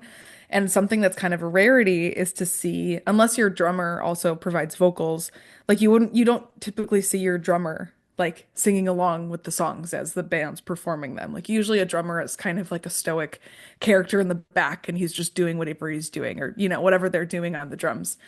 And in the music video, Phil Selway, who's the drummer, is singing along to a lot of the song um, as they're recording the video. And there was just this really funny YouTube comment that was like, the song is good when your drummer is singing along to it. And I just thought that was kind of funny. But I mean, yeah, no words for that one. It's just so good. It's so, so, so good. And number one, Weird Fishes. Oh, yay! Yep. Yep. It's that girl. Always, always, always. This is like the kind of song that number one, never get tired of, but also number two, it's just like to tie it back to the beginning of our conversation tonight, what privilege. What privilege to be able to listen to music with the ears on either sides of my face and hear this song. You know what I mean? It's just like when you hear that kind of song, that kind of song that just makes you grateful for one of your five senses. It's like this song is so immaculate. I'm so grateful I get to listen to it. You know what I mean? I don't know. gee, That's just how I feel. And it's just I feel like this is one of the more like optimistic moments on the album of like I feel like it kind of starts in more of a melancholy spot and then it becomes more like, you know, this is my chance. I'm reaching for my chance, etc. Just kind of pulling out some of the lyrics, but like it's just like indescribable how lush I think this song is. Like this is I think one of those moments where I feel that lushness and not in Mm. like a multi-layered fuzzy way, but in a crystalline bright way, you know? I don't know. Hmm. So that's kind of my tea on that song, but this is one of my favorite songs ever. And it's just so good. So good. So thank you, thank you, thank you. yay. I'm so Yeah. happy. I was so scared Body Snatchers was going to be your ultimate T. No, I mean it's a good moment for sure. Maria, then Um, why were you playing with me? You made it seem like it was your fave. I didn't think that I gave that, but I mean, I just wasn't trying to make you, I didn't want to be like, oh no, you're safe. Well, I didn't, and why not? gotta keep the anticipation going, you know? Masochist? Oh, No, sadist. oh, Masochist is if I liked that. I didn't. I didn't Sadist. like that. All right, well, let's break out our utensils so that we can rate the album. We're gonna rate it on a scale of 1 to 10. So, Drew Fork, let's hear your rating. I was having a hard time rating this one because I saw like obviously it was such excellence, but it wasn't something that it was like over the top amazing for me. But it was like high low moments. And I hate going first, but I'm gonna lead. I'm gonna go with the 7.9. Nope, that's no, That's my there's no T. wrong answers. There's no wrong answers. Hey, Maria, I guess actually, Oh, what is no, I'll yours? go. Well, girl 10. Maria Spoon is 10. Well, this is kind of a big thing because Drew and I are much more liberal with our tens. I think I'm the most liberal with the tens. Maria, this is the first 10 you've given since the first episode. Yeah, Renaissance and then Rainbows. Wow. In Yep. And it's like, Renaissance, in Rainbow yeah, Suns. in Rainbow Sans. But the thing is though, I mean, yeah, I'm a lot more selective with tens. And it's like, I mean, we know, I mean, Art Pop is like my favorite Gaga album and Gaga's my favorite like musician, period. But I don't think Art Pop is a 10 out of 10. I mean, we all LOL about, it has jewels and drugs, but like I love that album, obviously love Gaga, but yeah, I'm just like yeah, I have my philosophy for the tens is like yeah, it's very rigid. So that's 10. Okay, Levi Wow. knife. Um, Drew, I promise I'm not doing this just to be annoying. This was the one that I had before. I'm giving it an 8. I promise you, Oof. I'm not doing it Oof. just to be annoying. I can't justify giving it any higher than that, but I can't justify it putting in the sevens because I don't think because I think ultimately the problems are more internal for me rather than like the record, and I don't think it'd be fair to make it to put it in the sevens. But I promise you, it's not just to have like what I promise you that's not why I did it. So I yeah. Okay. So that's Love. our average score is 8.63. Nice. Honestly, I think that's pretty good Oh, for this kind of album with two people who this is not the music that we would gravitate towards. totally. Totally. I mean, don't And you think that's good, Drew, for this kind of album Yeah. for us? yeah. And something too, it's like I feel like it's so easy for people to get like really opinionated and snobby when it comes to like Radiohead, like of all bands. And I mean, I like a whole lot of their music. I think they have major, major flop Tinas too. Like I'm not gonna sit here and be like everything they touch turns to gold. So I also just want to say that, like, yes, you guys aren't like, I'm not just sitting here like, oh, well, they just didn't get it. Like your guys' thoughts and feelings on this are completely valid. So I just want to make sure I get it across there that I'm not just like, oh, I'm elitist Radiohead fan. And if they didn't like it, then they, are smart music listeners. Right. So everybody's entitled to their opinion on any music. But I feel like there's a precursor because people get really snooty about Radiohead. So yeah. Well, I really appreciate you guys listening to it and sharing all of your Oh, thoughts. So I know that this, again, like it's not your guys' usual tea. So I'm very interested to see if any of these are growers for you guys or if you come back to any of these songs, but really glad that we got to talk about it. yay. Yay! Happy birthday. Thank you. Happy birthday, dear Mariah. Happy birthday, dear. Thank you. Thank Find you. that on iTunes. Well, I'll just close us off here. As we know, next week we will be talking about Mayhem by Lady Gaga. It's coming out this week as we are recording. It releases on March 7th. So tune in next week for the hot off the press pop girlies take on the Mistress of Mayhem. Woo! Yay! Maria, mayhem check. Are you ready? No. Girl, no, I'm not ready. Okay.